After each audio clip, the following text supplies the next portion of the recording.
C'est en train d'effrayer 5 pilotes mexicains chevronnés. La curiosité est le propre de l'homme. Je veux juste qu'elle nous explique ce qu'elle a vu.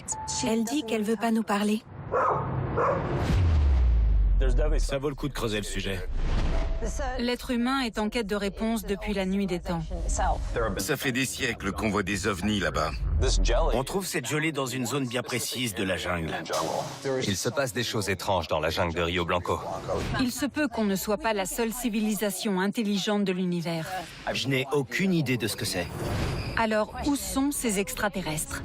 Cet objet ne vient pas de notre planète, d'après ce qu'on voit sur cette vidéo. Je confirme. C'est une preuve décisive. C'est une information qui bouleversera complètement notre enquête.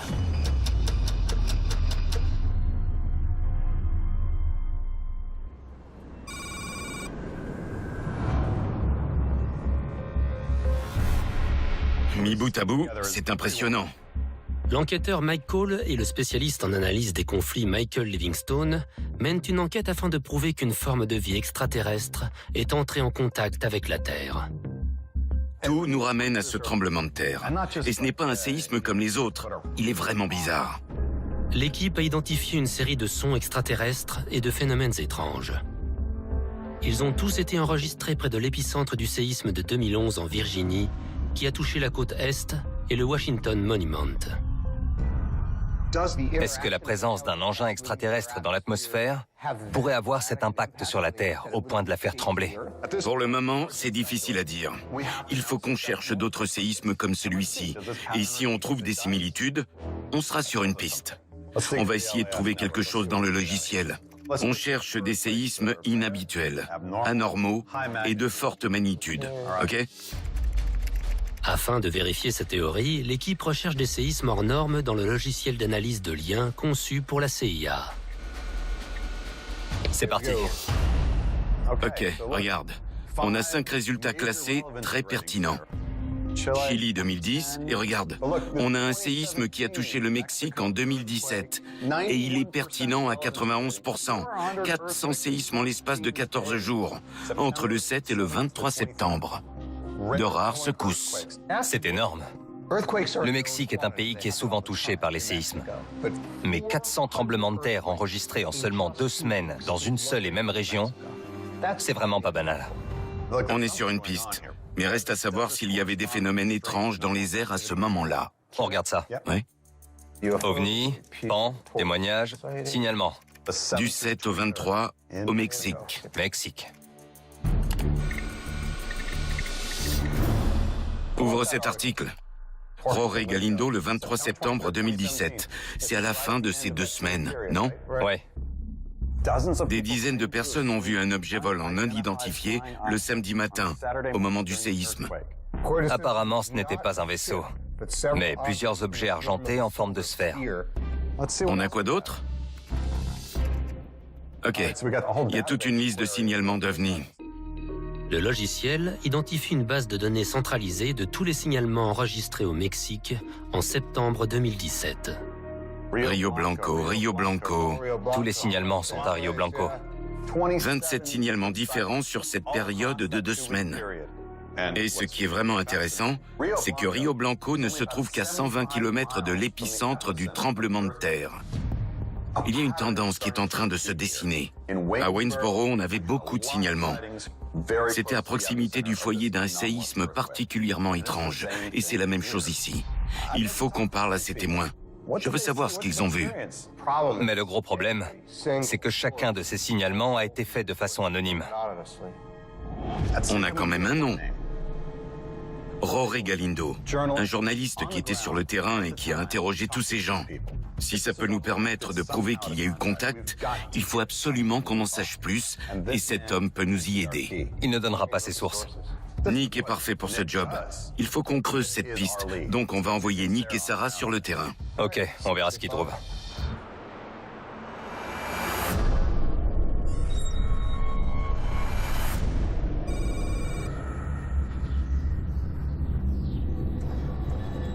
On a du mal à croire qu'il y a eu un séisme il y a 1 an et demi. C'est beau. Regarde ces montagnes. Nick Carnesi, agent de renseignement du corps des Marines, et Sarah Credas, astrophysicienne et journaliste, sont à Rio Blanco pour rencontrer le journaliste Jorge Galindo. Ce qui m'intrigue, c'est que ce journaliste a des tas de témoins qui ont vu des objets dans le ciel au moment du séisme. Mais ils ont tous témoigné de façon anonyme. Il n'y a pas un seul nom dans son article. Il faut qu'on creuse le sujet parce que ces témoignages peuvent être d'une grande utilité.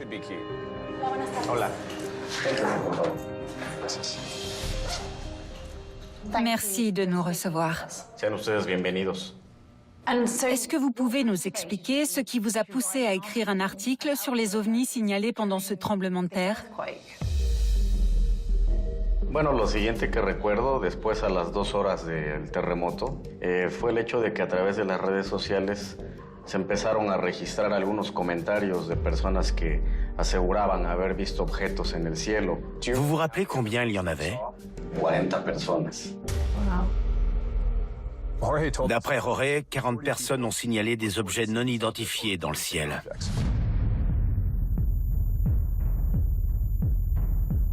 Ils sont plusieurs à avoir vu un objet. Que ce soit 40, 35 ou même 30 personnes qui l'aient vu, ça fait pas mal de monde. Il y avait quelque chose de très intriguant dans le ciel ce jour-là. On parle de gens qui étaient en train de vivre un séisme, ce qui veut dire que leur vie était potentiellement en danger. Qu'ils décident de s'arrêter en pleine rue, de lever la tête et d'observer ces objets, plutôt que d'essayer de se mettre à l'abri. Ça en dit long.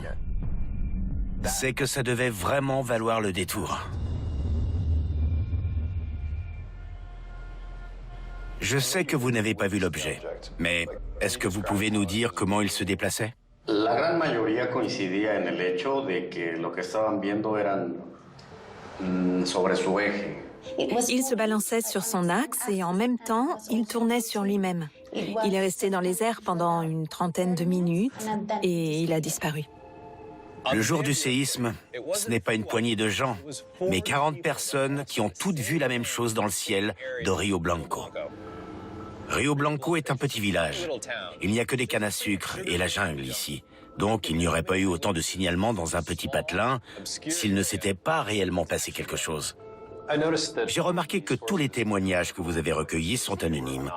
Est-ce qu'il y a une raison pour laquelle les gens n'ont pas voulu donner leur nom? Hay gente teme por su seguridad. D'après mon expérience militaire, les cartels sont une réelle menace au Mexique. C'est simple. Les gens ne veulent pas parler aux autorités de peur que ce soit mal perçu par les cartels. Vous appelleriez la police et risqueriez votre vie pour signaler un ovni? Je suis moi-même journaliste, donc je comprends l'importance de protéger ses sources. Mais on mène une enquête et on aimerait obtenir des réponses. Est-ce que vous pensez qu'il serait possible d'avoir le nom d'une personne qui a été témoin de cet événement?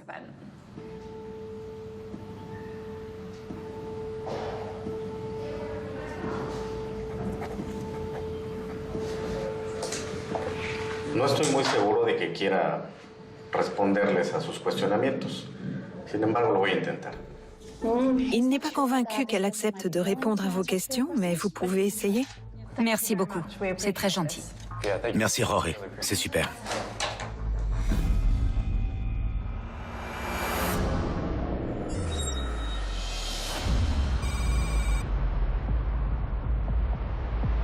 Il est monstrueux, ce tremblement de terre au Chili. De retour au centre de contrôle, Mike Cole et Michael Livingstone se penchent sur de nouvelles données concernant un séisme qui a touché le Chili le 27 février 2010. Tu ne vas pas le croire, Mike. Un séisme de magnitude 8,8. Il y a eu une éruption volcanique, un tsunami et des gouffres qui ont déchiré le sol. C'est pas un séisme comme les autres. Donc si notre théorie est correcte, comme à Waynesboro et au Mexique, il y a dû y avoir des signalements pendant le séisme. Normalement, oui. On va se concentrer uniquement sur le jour même. Et pour le lieu, le Chili.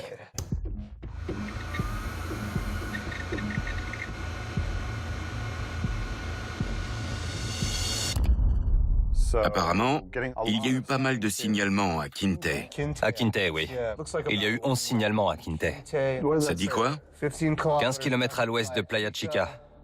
Il parle d'étoiles filantes qui se sont éclipsées les unes après les autres.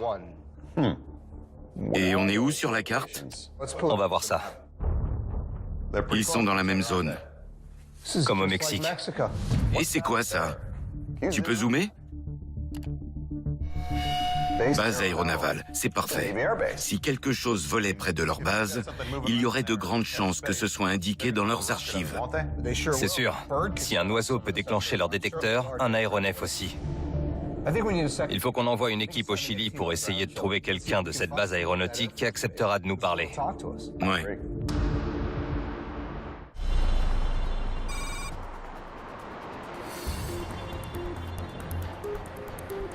S'il y a eu autant de témoignages ici, ça vaut le coup de creuser le sujet. Une seconde équipe atterrit à Santiago, au Chili, pour rencontrer un membre de l'armée chilienne. Plus d'une dizaine de personnes ont vu quelque chose le jour où un énorme séisme a eu lieu. Le réflexe serait de se concentrer sur la catastrophe. Et pourtant, ces gens étaient attirés par ce qu'il y avait dans le ciel. Paul Biban, journaliste d'investigation primée, a travaillé aux quatre coins du monde pour certaines des plus grandes chaînes d'information. Il a couvert des sujets comme le terrorisme au Moyen-Orient et les rebelles dans une Afrique déchirée par la guerre. Je n'ai jamais eu peur de travailler sur des sujets difficiles. Et pour ce qui est des contacts extraterrestres, je suis convaincu qu'on ne nous dit pas tout. La question mérite d'être creusée parce que les gens du monde entier ont le droit de connaître la vérité. D'après ce que je sais, c'est pas du tout pareil au Chili. Ils prennent ce genre de signalement au sérieux. C'est pas un sujet tabou ici. J'ai hâte. Kawa Malé a travaillé 19 ans pour les forces spéciales américaines à la tête d'une patrouille de renseignement. Il a été le premier Afghan à devenir béret vert. J'étais sergent chez les bérets verts et j'étais spécialisé dans les interrogatoires militaires. Donc j'ai l'habitude de questionner des gens pour obtenir des infos. Les gens veulent savoir si un contact a eu lieu, donc c'est notre boulot de découvrir la vérité. On a rendez-vous avec le colonel Bravo.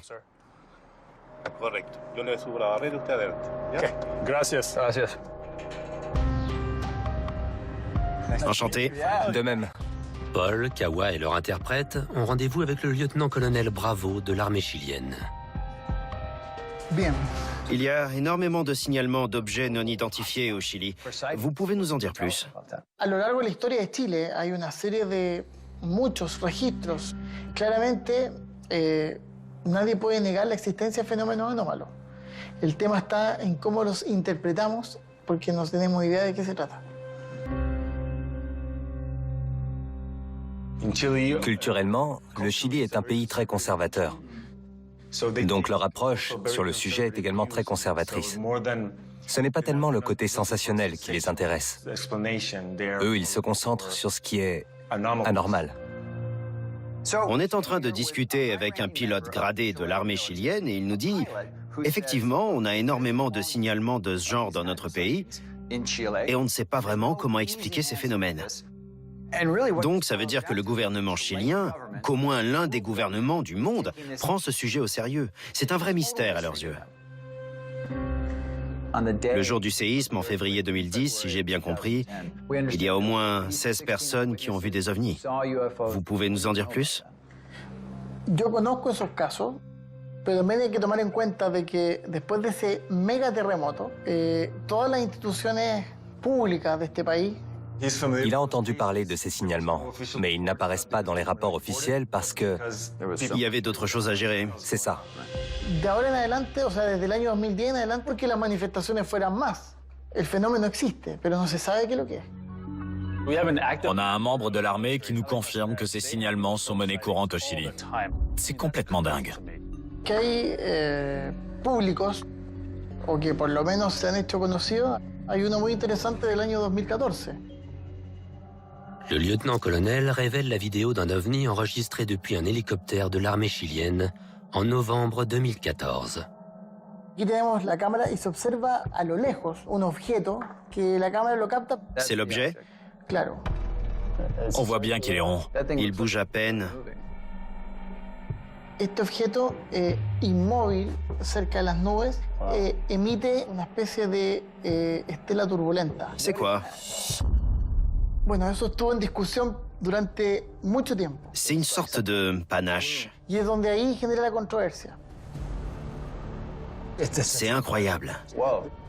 La vidéo montre un appareil qui émet une espèce de panache de fumée. Et je n'ai aucune idée de ce que c'est. Hay dos versiones. Una que habla de que esto es un avión y otros que hablan de que es un fenómeno anómalo. Vous voyez un avion, vous? Parce que moi, non. Pero es extraño. Yo no puedo negar que sea muy extraño.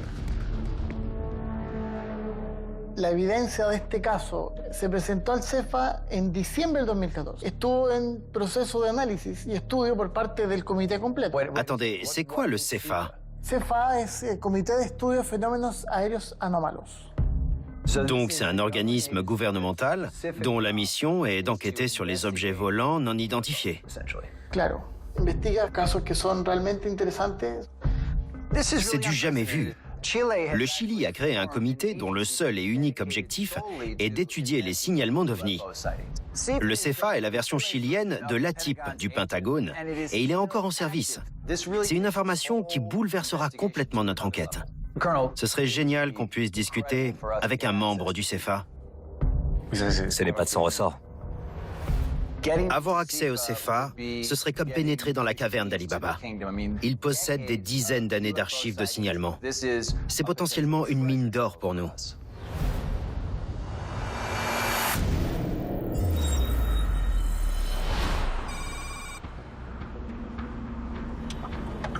On devrait y être dans quelques minutes. L'agent de renseignement du corps des Marines, Nick Carnesi, l'astrophysicienne et journaliste Sarah Credas et leur interprète Marcia se rendent à l'adresse d'un témoin. Ils souhaitent l'interroger sur l'OVNI signalé lors du violent séisme qui a touché la région en 2017. On se rend dans un quartier qu'on ne connaît pas pour rencontrer une inconnue. Donc, on va y aller pas à pas, se montrer respectueux et essayer de ne pas trop se faire remarquer. Rien ne dit qu'elle acceptera de parler, mais on va tenter notre chance. Marcia, il vaut mieux qu'on procède comment? Je ne veux pas qu'elle prenne peur.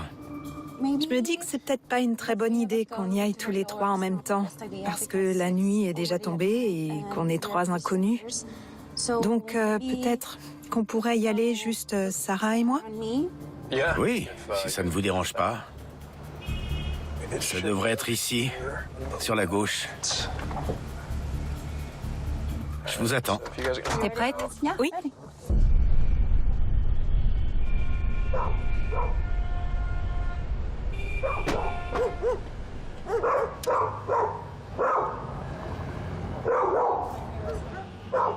C'est là? Je crois, oui.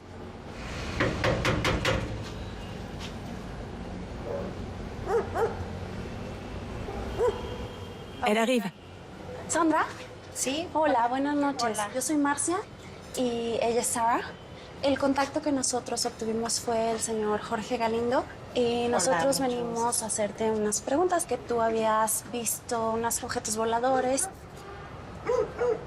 Es que la verdad no me gustaría todavía hablar acerca del tema. Elle dit qu'elle ne veut pas nous parler. Est-ce que tu peux lui dire que je suis une journaliste britannique, que j'enquête sur ces phénomènes et que j'aimerais beaucoup avoir sa version des faits pour comprendre ce qu'il s'est passé et potentiellement lui apporter des réponses? Elle demande s'il y aura des questions personnelles. Non, pas du tout. Je veux juste qu'elle nous explique ce qu'elle a vu. Tu peux lui dire qu'il y a une troisième personne avec nous? Va a venir una tercera persona con nosotros. Es un chico. No hay problema.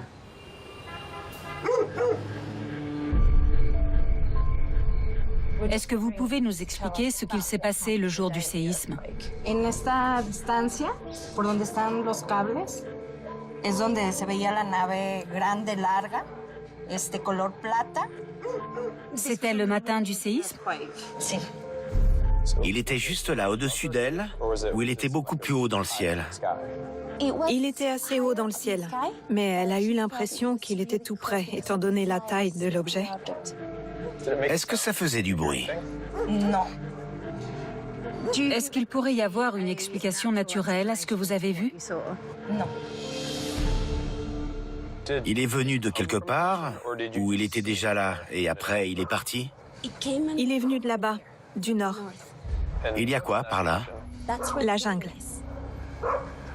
D'autres gens ont vu des objets là-bas? ¿Hay otras personas que hayan visto objetos en esta área? Sí, muchas personas. Beaucoup de gens ont vu des ovnis au-dessus de la jungle. Le jour du séisme, il n'y a pas que notre témoin, mais plusieurs personnes qui ont remarqué un objet non identifié survoler la jungle de Rio Blanco. Il faut qu'on détermine ce qui pourrait déclencher ces phénomènes à Rio Blanco. Tout ce qu'on sait pour le moment, c'est que plusieurs personnes ont vu des ovnis au-dessus de la jungle.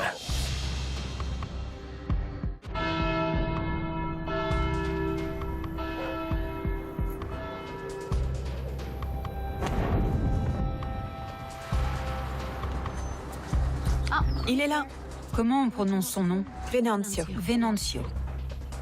Nick et Sarah ont convenu d'un rendez-vous avec Venancio Osorio Ortiz, un habitant qui connaît très bien la jungle de Rio Blanco.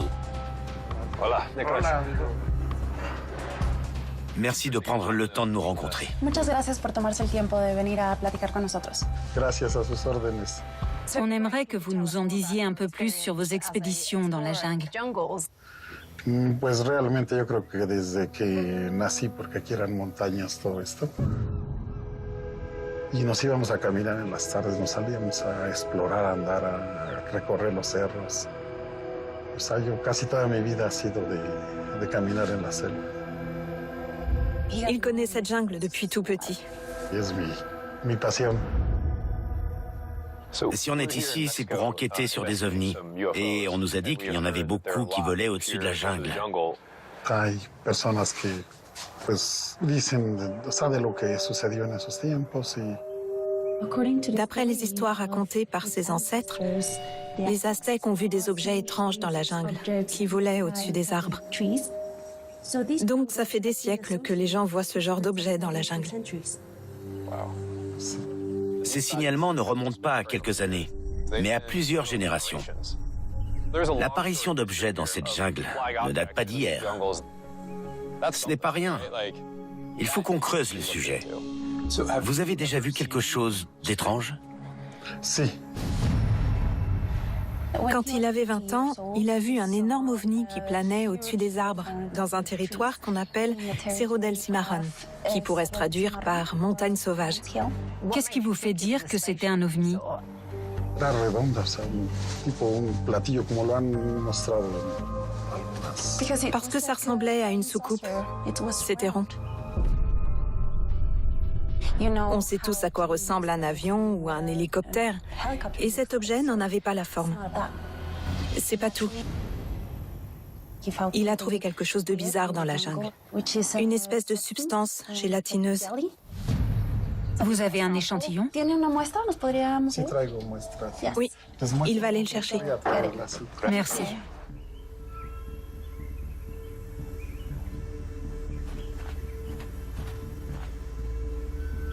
Que no sé qué sea. Il sait pas ce que c'est. Il l'a trouvé dans la jungle, à l'endroit où les signalements ont eu lieu. C'est quoi? Il y a quelque chose qu'on appelle la gelée stellaire. C'est une substance assez étrange. Il y a des cas où personne n'a été capable d'expliquer d'où cette gelée provenait. Le 7 août 1994, une pluie de gelée mystérieuse est tombée sur l'État de Washington. Elle a touché 50 km² et provoqué des symptômes grippaux chez les habitants. Les analyses effectuées sur cette substance ont déterminé qu'elle ne ressemblait à aucune autre substance connue sur Terre. Des chercheurs spécialisés dans les ovnis avancent que la gelée stellaire est une matière organique cellulaire extraterrestre, qui proviendrait de pluies de météorites ou serait relâchée par des vaisseaux extraterrestres. On trouve cette gelée dans une zone bien précise de la jungle. Et c'est apparemment à cet endroit que les ovnis ont été aperçus. Donc, je veux savoir ce qui se passe là-bas.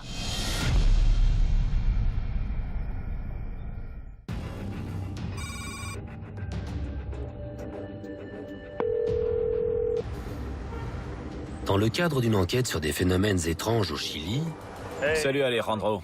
Tu connais quelqu'un qui travaille pour le CFA? J'essaie d'entrer en contact avec eux. Le béret vert Kawa Mallet et le journaliste d'investigation Paul Biban mobilisent leur réseau afin d'accéder au CFA, un comité d'études chilien dédié aux ovnis. Je fais appel à mes contacts dans l'armée et Paul fait pareil avec ses sources. Il faut absolument que ça marche. Tiens-moi au courant, d'accord? Salut.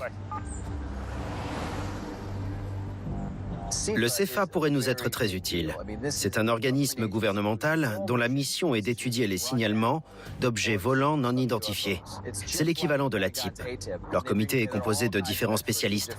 Ça fait plus de 20 ans qu'il existe et il est toujours en service. Alors, ça donne quoi? Rien de concret. J'attends de voir. Pareil, j'ai appelé des collègues journalistes et on verra ce que ça donne. Remontre-moi la vidéo. Tiens. L'équipe analyse leur dernière piste. Une vidéo infrarouge d'un hélicoptère de l'armée chilienne montrant un objet volant non identifié. L'explication actuelle est qu'il s'agirait d'un moyen courrier relâchant une substance de l'arrière de l'appareil. Ça ne ressemble à aucun avion ou hélico que j'ai vu dans ma vie. Je comprends pas. Non, c'est très bizarre. Peut-être qu'un spécialiste pourra nous en dire plus. Ouais.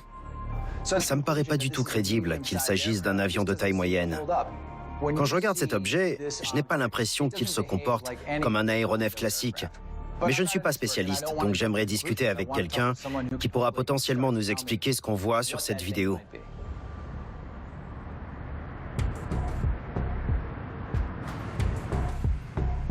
Allez, c'est parti.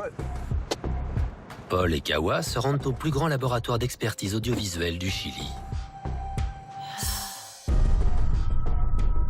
Avant de conclure à un phénomène extraterrestre, on doit essayer de trouver une explication naturelle. Donc, on a fait appel à un spécialiste qui pourra peut-être nous aider. Gustavo?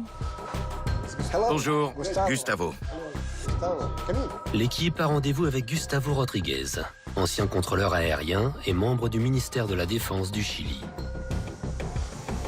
Dites-moi, vous avez passé 30 années de votre vie à identifier et à surveiller des aéronefs. Oui.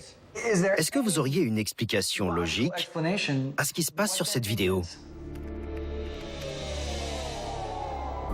Esta es una grabación bastante especial, como un objeto alargado, plano y con dos luces. Une équipe de spécialistes a étudié cette vidéo et elle en a conclu qu'il s'agissait d'un avion de taille moyenne qui était en train de relâcher les liquides de ses toilettes. Vous y croyez, vous? No, no es posible porque no hay ninguna aeronave volando cerca de este objeto y que el radar no lo detectaba. Il n'y avait pas de trafic aérien dans cette zone et le radar n'a rien détecté. On peut donc affirmer qu'il ne peut s'agir ni d'un avion militaire, ni d'un avion de ligne, ni d'un jet privé. Si ça avait été le cas, le contrôleur aérien aurait été informé de la présence de cet appareil dans les airs. C'est ça. Si on prend la vidéo du arrière sur la droite, on voit clairement, grâce à la forme de l'appareil, qu'il s'agit d'un avion. Et on voit bien les traînées de condensation, il n'y a aucun doute. Et sur l'autre vidéo, on a aussi une espèce de traînée qui sort de l'appareil. Vous pensez que ça peut être quoi, ce panache? Il ne peut rien affirmer avec certitude en se basant sur ces images. La température de cet objet est d'environ 370 degrés Celsius. C'est normal comme température pour un avion? Non. La température extérieure du fuselage d'un avion de ligne en vol excède rarement 0 degré.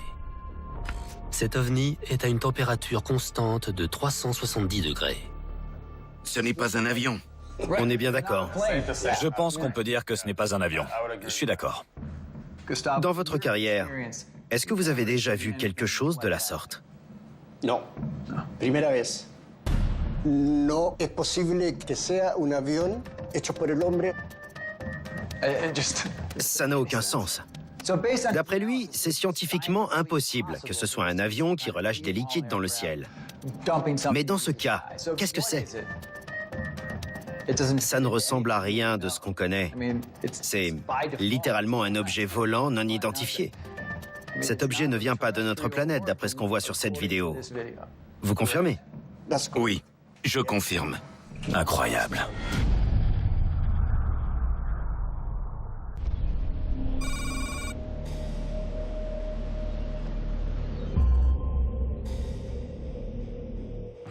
On a des nouvelles de l'équipe au Chili.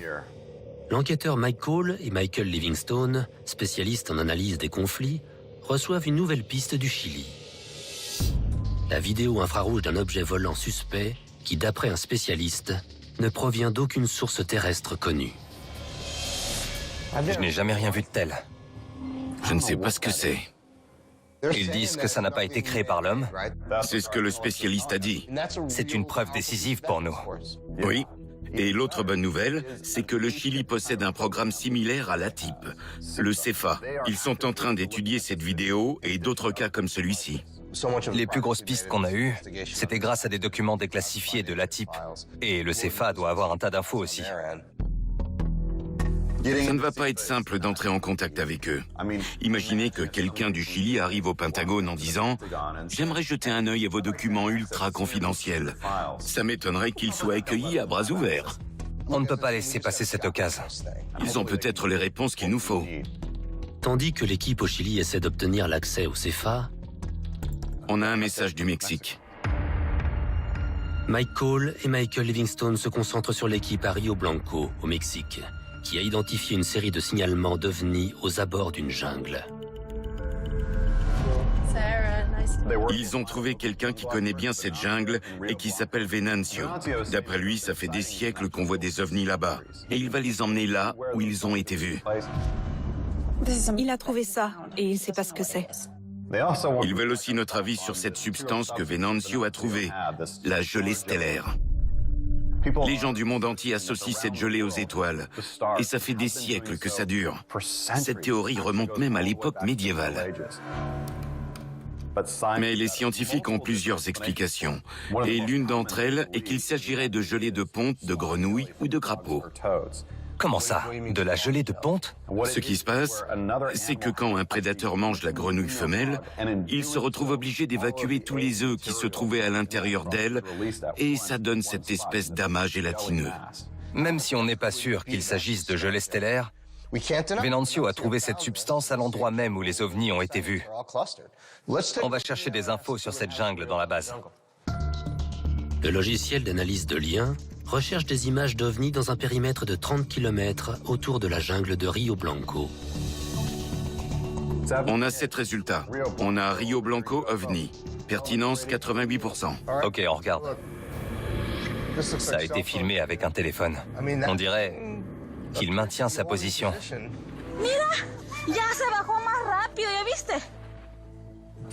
C'est vraiment bizarre. Tu peux ouvrir Rio Blanco OVNI V1, juste là?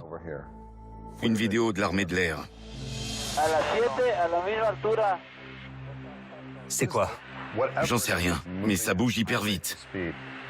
Ahí van más, siguen más atrás. Y van a una velocidad, pero... 1, 2, 3, 4, 5, 6, 7, 8 en la pantalla. Il y en a un paquet. Pero, a ver, busquen eso que viene atrás de nosotros. Regarde ce qui arrive. Derrière nous. Ils ont l'air d'avoir peur. Il se passe des choses étranges dans la jungle de Rio Blanco. On va envoyer l'équipe sur le terrain pour voir ce qui se cache dans cette jungle.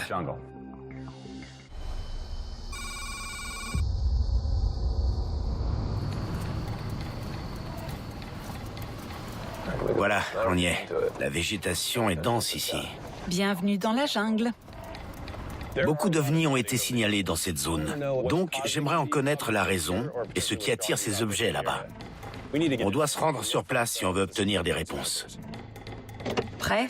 Ah oui.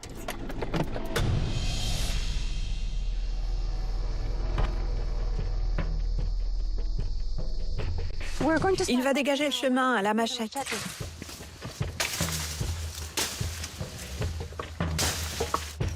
Nick et Sarah, accompagnés de leur guide Venancio et de leur interprète Marcia, ont 25 km à parcourir pour rejoindre l'emplacement exact où des ovnis sont signalés depuis des siècles.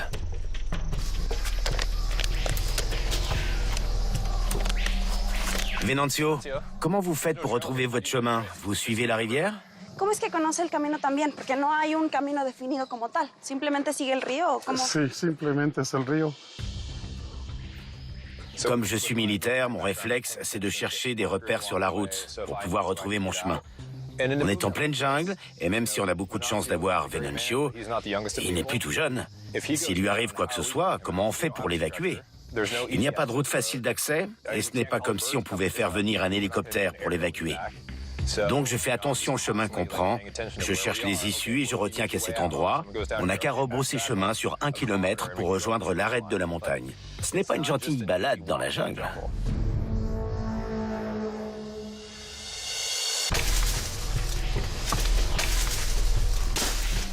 Ce sera comme ça sur toute la route?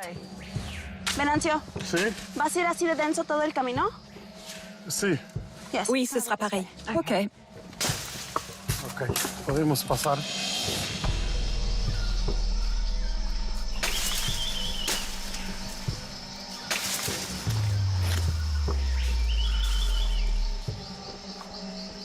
Il faut descendre. Listo.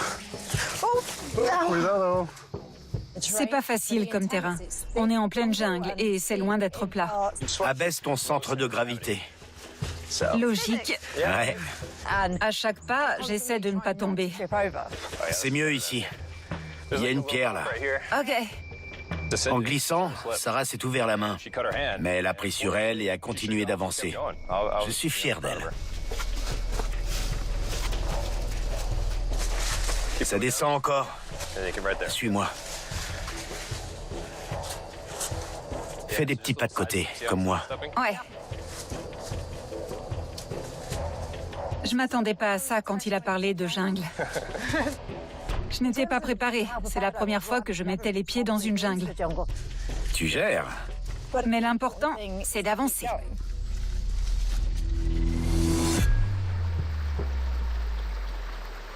C'est magnifique ici. Il y a des têtards juste là. Cuidado con las tarántulas porque aquí en esta área puede haber. Muy venenosa, ¿eh? Attention, c'est une plante toxique.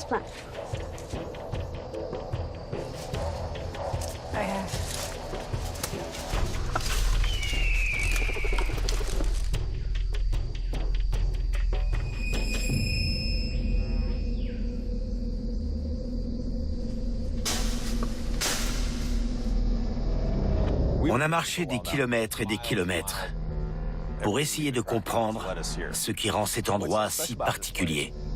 Pourquoi ces objets viennent ici? Ils sont attirés par quoi? Espérons qu'on trouve des réponses à nos questions.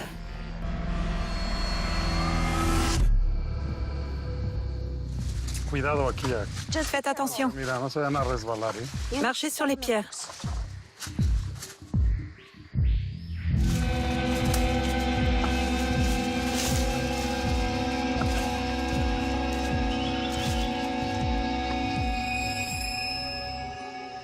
Objetos acá, en esta zona. Il dit que c'est ici que les ovnis ont été signalés. Regarde. Les tribus d'anciennes civilisations vivaient dans ces ruines. Peut-être des Totonacs, des Olmecs ou encore des Mayas. Il y a des gravures? Sí, tiene grabados. Oui, On peut voir?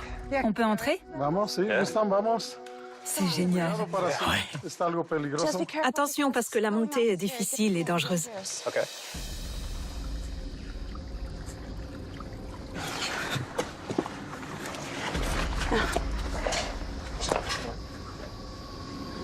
Regarde ça. C'est incroyable. On voit encore toutes les gravures. Ce sont des anciens peuples qui ont gravé tout ça. Il y a peut-être des milliers d'années. Regardez. Je n'en croyais pas mes yeux quand Venancio nous a montré ces gravures. C'est incroyable. C'est quelque chose qui fait partie intégrante de notre histoire en tant qu'être humain. Ce sont des gravures qui ont plusieurs siècles. Regarde! Regarde ça! À cause de l'érosion, il y avait un peu de poussière. Et il y a certaines représentations que je n'arrivais pas à déchiffrer. Mais il y avait des carrés, des triangles et même un moulin ou quelque chose qui en avait la forme. C'est vraiment fascinant de se dire que c'était le moyen de communication des anciens peuples qui ont vécu ici à une autre époque. Il est dingue celui-là! Il y a une empreinte de main, ici. On a une chance incroyable de pouvoir explorer ces ruines. Espérons que ça nous aide. Regarde! Regarde! Il y a un pied. Toutes ces gravures sont la preuve qu'il y a des gens qui vivaient dans ces ruines il y a extrêmement longtemps.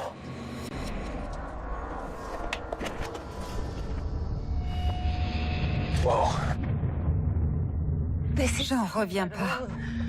T'imagines depuis combien de temps c'est là? Regarde, regarde, on dirait un visage. Éclaire-le avec ta lampe. Regarde! Je me demande ce qui les a inspirés pour graver ces dessins. Son visage est plutôt allongé. Ça ressemble un peu à un alien. Il y a une gravure qui date de plusieurs milliers d'années et qui représente un visage qui rappelle celui d'un extraterrestre. Ce n'est pas rien comme preuve. C'est incroyable.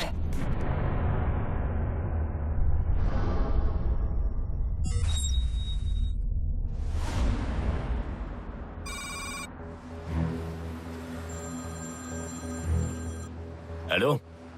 Salut, c'est Alex. Salut, quoi de neuf? Je me suis renseigné sur le CFA comme tu me l'avais demandé. Et j'ai un pote à l'ambassade qui a un contact là-bas, donc ils vous laisseront entrer. Mais le problème, c'est que vous devez y aller aujourd'hui. Tu crois que ça peut le faire? Ouais, on y sera. Vous êtes probablement les premiers étrangers à y avoir accès. Il va falloir qu'on se grouille, mais merci. Y a pas de quoi. Tu m'envoies les coordonnées de ton contact? Ouais, je t'envoie ça. Ok, à plus. On a trop de chance. J'en reviens pas qu'ils nous laissent entrer. Ouais. C'est la meilleure piste qu'on ait trouvée depuis le début de cette enquête. On parle d'un organisme militaire, donc non seulement ils vont pouvoir nous aider à comprendre la vidéo de l'hélico, mais ils ont sûrement d'autres informations intéressantes. J'ai l'impression qu'on va toucher le jackpot. J'espère. Pour nous, accéder au CFA, c'est une chance inespérée d'approfondir nos connaissances. C'est le seul organisme de la sorte dans le monde et il est encore en service. Donc c'est une occasion en or. Je veux savoir quels phénomènes étranges ils ont constatés et s'ils ont identifié des tendances particulières dans ce pays où tant d'ovnis ont été vus. Est-ce qu'il y a eu contact? Est-ce qu'il y a des preuves qui le démontrent? Ça, c'est la grande question. On y est. Il y a la sécurité. Hola, buenos días. No habla español. No español. Il a pas l'air content. Dis donc, ils rigolent pas avec la sécurité ici. Il y a 3 agents rien que pour nous. Et même si on a rendez-vous, ils rechignent à nous laisser entrer. Tout droit? D'accord. C'est parti. Allez.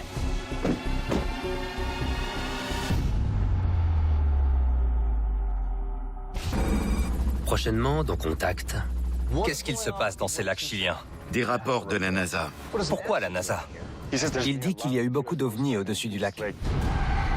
Regarde. Bizarre. Il y a des objets qui émettent un panache étrange. Un maire qui nous affirme qu'il a vu un ovni aspirer de l'eau. Qu'est-ce qu'il a de si spécial, ce lac? Il faut qu'une équipe plonge dans ce lac pour essayer d'obtenir des réponses d'une façon ou d'une autre. Il se passe quelque chose, mais on ne sait pas quoi ni pourquoi. C'est quoi ça?